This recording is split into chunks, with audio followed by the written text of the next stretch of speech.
the Edmonton Oilers, man, like they look scary now. Like it looks night and day difference between what we saw in game one against the Los Angeles Kings and what we saw in game one, say game seven overall versus the Vegas Golden Knights. And I purely think this is based on just them getting more healthy and more chemistry playing together and more understanding where everyone wants to be on the ice, how everyone operates on the ice. Like Klingberg, like I said, like in the first series, there was a play like not understanding how Draisaitl plays. Like now Klingberg is like having an unbelievable playoffs. Like he has really stepped up.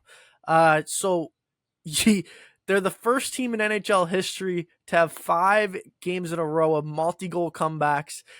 Yeah. What are your guys' thoughts on the Edmonton comeback Oilers in their game one victory over the Vegas Golden Knights? Yeah. It's they're scary. They're scary now because they're getting the depth scoring and they're getting the guys that normally wouldn't perform in the past, and that's been the whole like Leon and Connor show. It's not that as much anymore.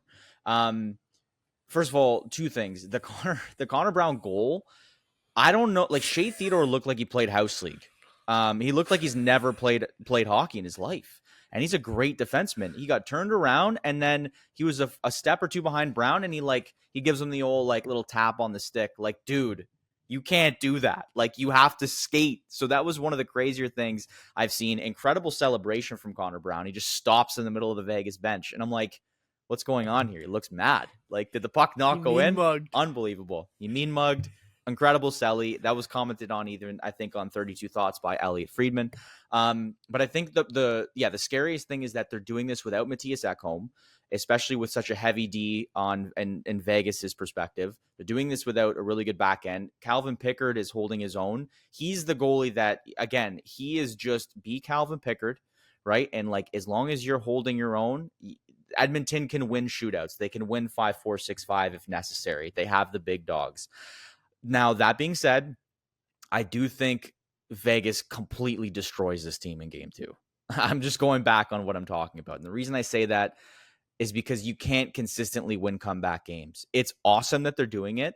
And I believe that Edmonton is poised right now to win this series. I just don't think with what Vegas brings to the table and the depth that they have and that back end. And I think Pietrangelo should slot in game 2. I think he was sick for game 1. I think they're like not in our house. Like, Vegas doesn't go down easily. And I just think Edmonton is going to have to continue what they're doing, but they're going to have to get a lead and hang on to it at least once or twice if they're going to actually have success in winning the series. Yeah, he was just sick in game 1, so he should be back for game 2 tonight. Yeah, and I can't help but agree, Alex. I think at some point, I'm not going to say that Edmonton's been lucky, because that's very skillful to be able to come back and play as well as they have. You know, they heard what I said, I guess, after they were down 2-0 to the Kings. I think it was a couple weeks ago. I pretty much said the Oilers were pretty much dead. So, I mean, credit to them for coming back to life and showing me, I guess, what they're made of. Because, yeah, they've been fantastic, and they will not be stopped, it seems. But, like, eventually you can't keep doing this. It's going to be, unless they can figure out how to get ahead in a game or figure out a way to stick with it, a little bit closer and just play a little bit of a tighter game. But, credit to Pickard for sure. And to Klingberg and all the depth guys on the Oilers, because they've been playing great. And because we know what's going to happen, McDavid and, Draisaitl are going to show up. So for everybody else to be playing as well as they have, it's been a bit of a surprise for me for sure. So it's great.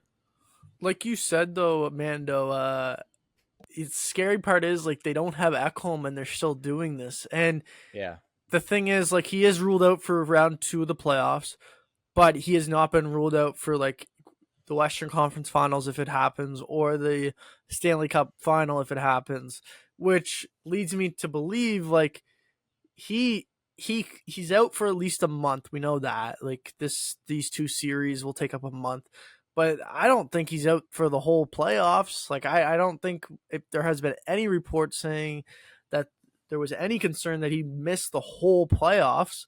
So at some point, if you advance to the Western Conference Finals, you might get him back, which makes the team even more dangerous. because that's their anchor on defense. And as much as Evan Bouchard screws up defensively sometimes, you got to give the man some props. Like, he has a higher points per game than Cale Makar in the playoffs. He has 1.1 points per game. It's nuts. It's ridiculous. It's incredible. It is insane what Evan Bouchard turns into in the playoffs. Talk about a guy that's going to get offer sheeted this summer potentially. That would be one of them. Evan Bouchard is just insane in the playoffs. He turns his game up to another level. It's really remarkable to see. I know that you guys think Vegas is going to win tonight, but if somehow Edmonton is able to take games 1 and 2 on the road, they go back to Edmonton for game 3 and game 4. Do you think that they sweep this series? No, I don't. I'd be shocked if Vegas went out that way. I think even if they were to lose tonight and go down 0-2, you're going to see a very motivated and intense team coming into Edmonton at that point. Like, I don't think, the way Vegas plays, it's hard to, like I said, shut them down. We saw Minnesota have some success early against them too. Yeah. And Vegas just keeps going, and they don't stop, and they play a very heavy game.